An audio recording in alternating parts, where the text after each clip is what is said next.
This vibrant city has doubled in size every 5 years since 1950 to recently become the most populous in all of Africa. It has some of the most bountiful and sought-after natural resources on the planet, many of which remain untapped by its enterprising and industrious workforce. Half its people are under 22 years old, too young to remember the long history of corruption, war, and foreign exploitation that has left their country broken and lacking basic services. Yet despite being faced with some of the most challenging conditions in the history of civilization, it remains a land of enormous potential. This is Kinshasa, capital of the Democratic Republic of the Congo. The largest French-speaking megacity in the world is located 515 kilometers from the Atlantic coast, along a lake-like widening of the Congo, the river with the second highest flow rate on Earth. If its hydrological power were fully harnessed, it could electrify the entire continent. That's the inspiration behind the Grand Inga Dam expansion, a nearly $100 billion proposed megaproject to create the largest power station in the world, capable of generating more electricity than the two largest hydropower plants currently in operation. And the same potential exists for the solar energy that consistently bathes this equatorial country. The freshwater supply provided by the Congo also ensures that, unlike more arid regions of Africa, the DRC has millions of acres of arable farmland, although only 10% of it is under cultivation. If it was used to its potential, it could feed the entire continent. The first to exploit these natural riches was the brutal British explorer Henry Stanley, who arrived in 1881. The establishment of a navigable port, which Stanley named Leopoldville after the Belgian king who sponsored his expedition, provided a key access point into and out of the interior jungle.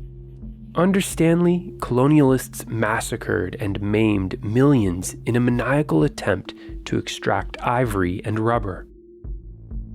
It was under these conditions that Leopoldville grew for 80 years until 1960, when the locals overthrew their Belgian rulers, created the Democratic Republic of the Congo, and renamed this capital city Kinshasa. But the tumultuous times have only continued.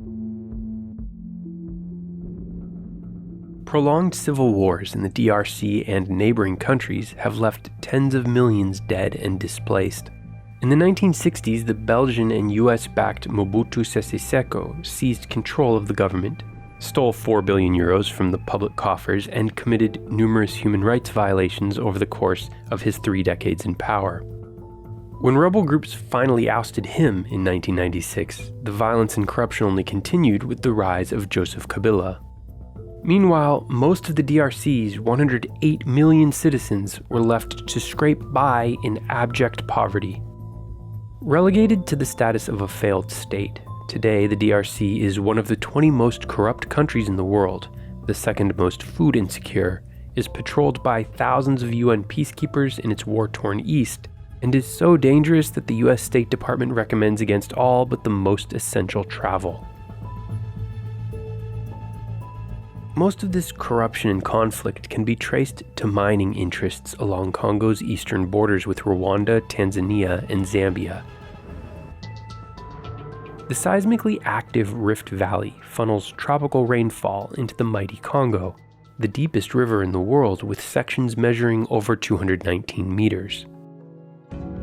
Through millions of years, a vast mineral wealth has accumulated in these hills and canyons, including the largest known reserves of cobalt, a rare, vital material in the lithium-ion batteries that power our mobile electronics, and increasingly our cars. This has attracted the Chinese, who have invested heavily in projects throughout Africa over the last decade. According to a New York Times investigation, Chinese-backed companies owned or had a financial stake in 15 of Congo's 19 cobalt-producing mines. 90% of the cobalt that's extracted here in the Democratic Republic of Congo is exported to China. It's either extracted by Chinese companies directly or bought in rather opaque circumstances. Many such mines have a history of exploiting children, subjecting employees to unsafe working conditions, and engaging in corrupt business practices, with an estimated 25% of the cobalt sold on the black market. C'est juste les gardes présidentiels de notre Congo qui gardent les Chinois là-bas au dépôt. Ils sont ensemble? Oui, ils sont ensemble. C'est les Chinois qui font la loi parce qu'il a trouvé notre pays qui est foutu. Ubebe tena na makuta unakata porque hautasema ukiseme banakupika. Yapa moya faire. The state authorities are very weak in the face of Chinese economic and political interest. The Chinese companies have ministers and MPs in on their deals. This makes them very powerful and uncontrollable. As a way to buy off Congolese politicians and win over the hearts and minds of the locals, Chinese developers are building many infrastructure projects.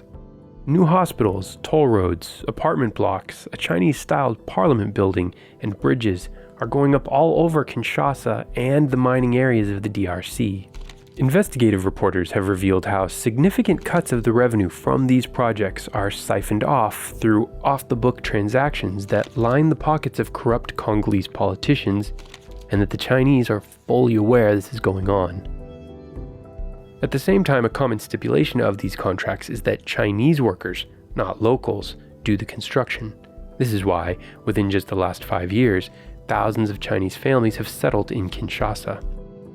For China, offering these loans is a small price to pay for the right to ramp up their extraction of millions of tons of precious metals worth billions of dollars a year.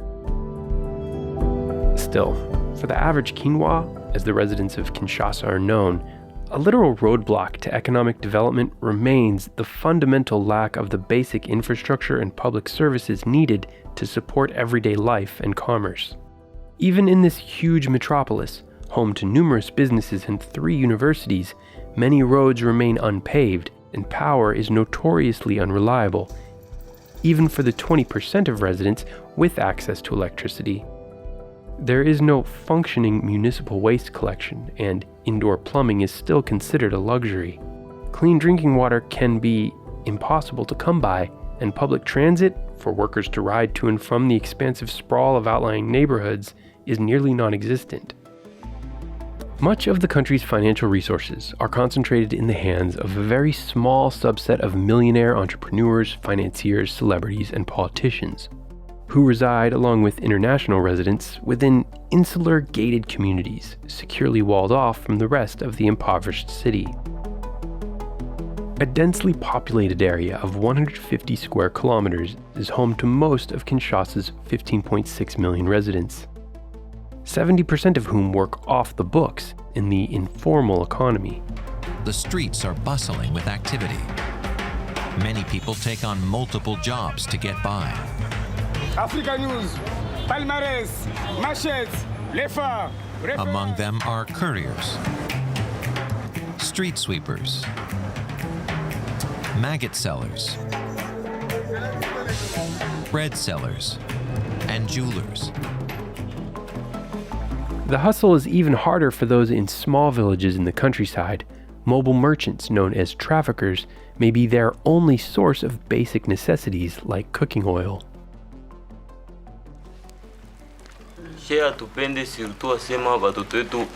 We don't want our children to do this kind of work. It's much too hard and destroys the body.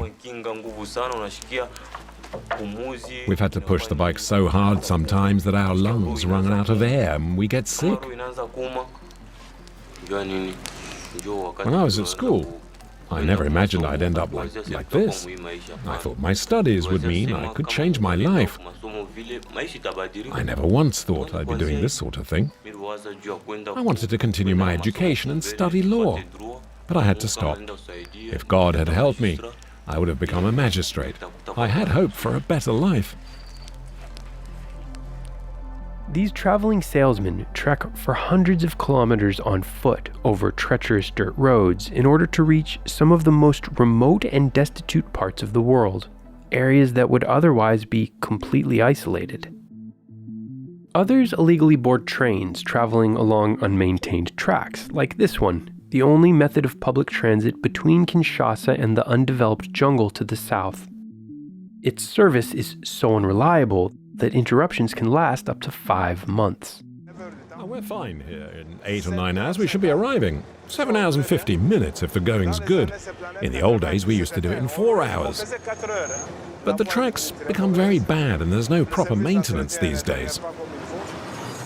Mr. Molongo is the master on board and supplements his income by allowing 10 or so passengers to travel in the driver's cabin. It's as close to first class as it gets on the train.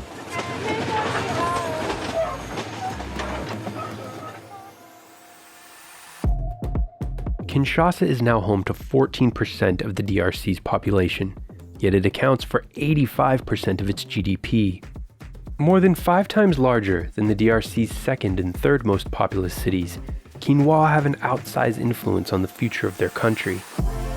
Quinois are known for their national pride, individualism, optimism, and resilience in the face of unimaginable trauma.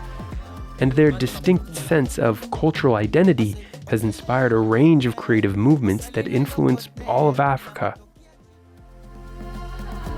If the youthful energy of the DRC can be focused on effectively harnessing its bountiful resources, the country could become an economic powerhouse. Make sure to subscribe for next week's video, a look at Jakarta, Indonesia. Last week we told the story of Los Angeles, California's megacity.